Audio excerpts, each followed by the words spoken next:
Sino ba siya? Nakita kong bumaba ka sa kotse niya. Sa tingin ko, hinatid ka niya rito pagkatapos niyang mag-date. Isipin mo sa'yo ang bahay at magpahinga ka lang dyan, ha? Relax. Hoy, huwag mo tingnan yan! Mga litrato ko yan! Patingnan ng fiancé ang old pictures na mapapangasawa niya. Siya ang totoong nanay mo. Sigurado ko siya nga. Sa mga oras na binabasa nito, nasa eroplano na po ako papuntang Egypt. Hindi po kayo pinapayagan lumabas ng bansa. Kukumpiskain ko ang passport niyo. Ano? Sinabi mo sa mama mo? Para kapag may nangyari sa akin, ikaw ang mananagot.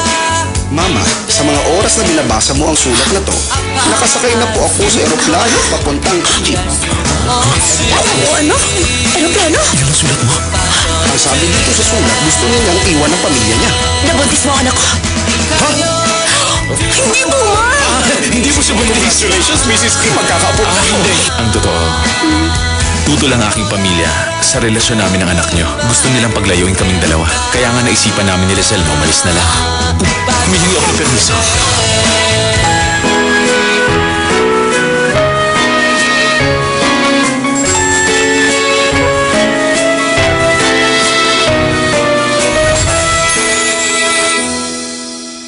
Ang balita ko, nakauwi na ang prinsesa sa kanila. Pabalik na rin si Ethan dito, Chairman. Hindi niya ako maiisahan. Hindi niya mapipigilan ang pagbabalik ng Imperial Family. Iniisip lang niya ang kapakanan niya. Malapit na bang matapos ang project natin? Inaayos na po ang mga exterior. Matatapos po ang construction natin bago ang national election. Sana magustuhan ng prinsesa ang mga plano natin para sa kanya. Dumating na po ang presidente, Chairman.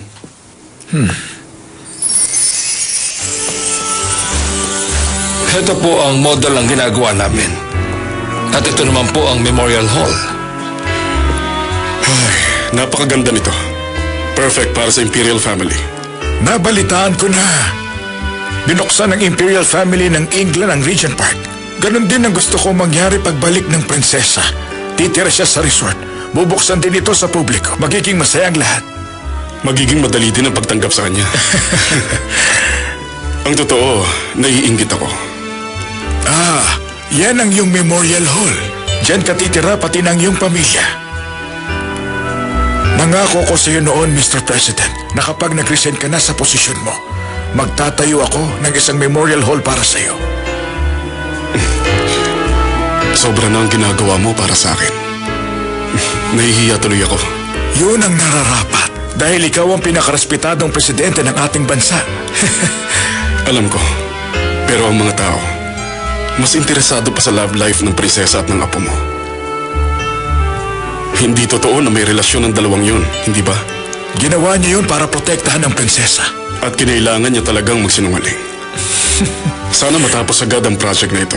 Dahil ang Gyumja Party, kumukontra. Gagawa sila ng paraan para pigilan ka. Si Assemblyman Soba kumukontra? Oo. Tinututulan niya ang lahat ng bagay na gusto kong gawin. Sa mga oras na to, nag-hunger strike siya sa my park. Ang pagbabalik ng Imperial Family! Pigilan! Pigilan! Pigilan! Pigilan! Ang pagbabalik ng Imperial Family! Tumututol ako! Pigilan sila! Pigilan sila! Pigilan sila! Pigilan sila! Sir, may tagpo kayo. Mamaya na yan. Kinukunan pa ako ng pictures ng mga reporters. Si Miss Marga, director ng museum. Nandito na po siya.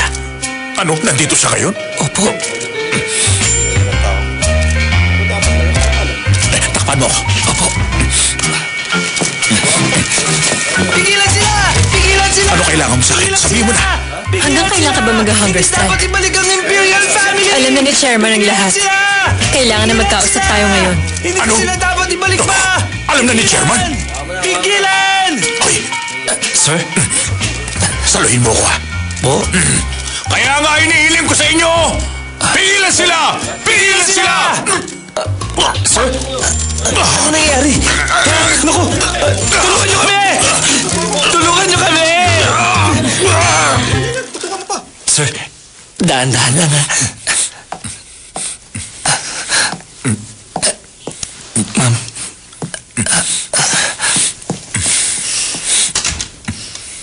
Maghapon ka lang hindi nakakain, hinimatay ka na. Itutuloy mo pa ba? Sa ganito pagkakataon, pagkakataon, dapat lang na maging mautak ako. Total na iparating ko na sa ibang gusto kong mangyari. Ang mga tao na ang bahalang magdesisyon. Ikaw na rin ang nagsabi sa akin na tanga at walang alam ang prinsesa, hindi ba? Bakit pa ako magpapakagutom? Ang mga tao nang bahala sa kanya.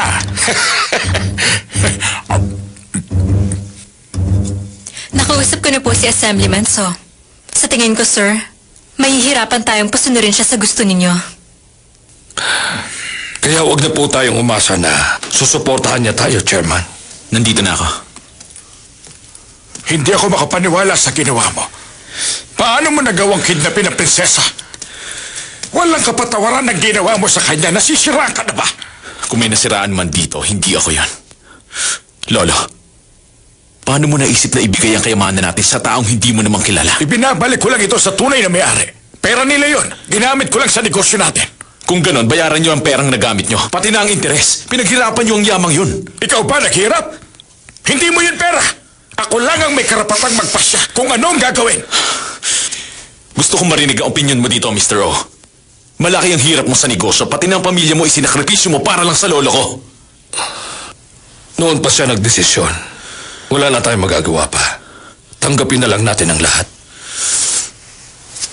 Kung ganon, gagawa ako ng paraan para mawala ang babaeng yon. Huwag mong gagawin yan. Pagod na ako sa pagsunod sa inyo. Lahat gagawin ko para wag lang siyang maging prinsesa. Kaya kong sirain ang reputasyon niya o kaya naman dukutin siya. Wala ka talagang utang na loob. Ganyan din ang sinabi sa akin ng iyong ama.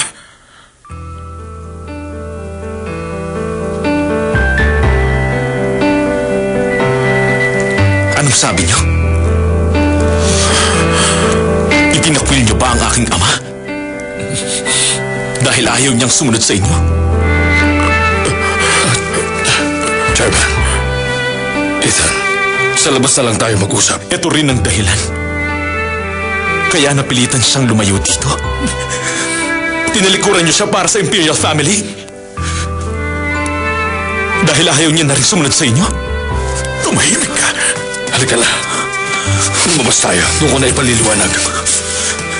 Iniisip ko kung anong kasalanan niya sa'yo. Kung anong nagawa niyang pagkakamali para magawa mo siyang talikuran. Dahil ba ayaw niyang masayang ang iyong pinaghirapan? Tumahimik ka! Hindi, Lolo. Noon ko pa gustong malaman kung bakit bigla na lang siya nawala. Kung bakit niya ako iniwan.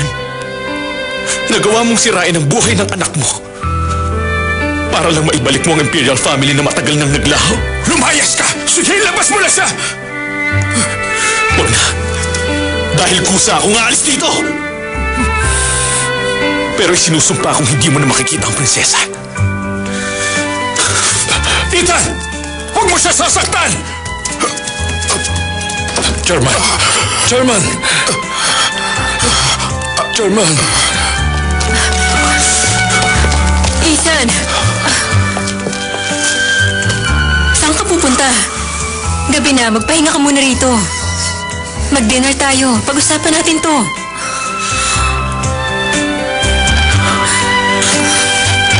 Pag nabalik ang Imperial Family,